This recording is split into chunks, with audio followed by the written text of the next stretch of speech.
बिस्मिल्लाहिर्रहमानिर्रहीम। अस्सलाम वालेकुम व्यूअर्स। ऐसे हज़रात जिनको एसिडिटी का मसला है, मैदे में तेज़ाबियत होती है और ख़ुराक वाली नाली में जलन होती है, तो ऐसे हज़रात के लिए मुफीद टिप्स लेके आए हैं। ऐसे हज़रात को एक तो चाहिए कि पेट भर के खाना नहीं खाना चाहिए। खाने से कुछ 15-20 मिनट पहले 1 गिलास पानी और खाने के 15-20 मिनट बाद 1 गिलास पानी। और कोशिश करें कि ज़्यादा स्पाइसी चीज़ें ना खाएं। स्पाइसी खाना होगा तो वो एसिडिटी का सबब बनेगा और एसिडिटी का जो बड़ा गहरा ताल्लुक है वो दिमाग के साथ है।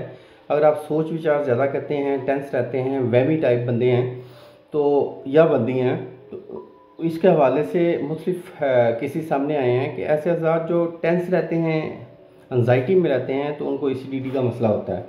अब तज़ाबियत को, एसिडिटी को ख़त्म करना चाह रहे हैं, बहुत ही सिंपल सी टिप है। आपने लौंग लेना है, ठीक है, 2 से 3 लौंग लेने हैं आपने, वो सक करने हैं, मतलब उसका जो एक्सट्रैक्ट है वो निगल लेना है, आहिस्ता आहिस्ता चूसने हैं मुंह में। तो वो क्या होगा कि इंशाल्लाह जो ही वो खुराक वाली नाली से क्रॉस करेगा, एक्सट्रैक्ट स्टमक में जाएगा, एक तो खाना भी हज़म होगा, एसिडिटी भी नहीं बनेगी और इसके साथ साथ मैदे के में अगर कोई अल्सर वगैरह है तो वो भी ठीक होगा।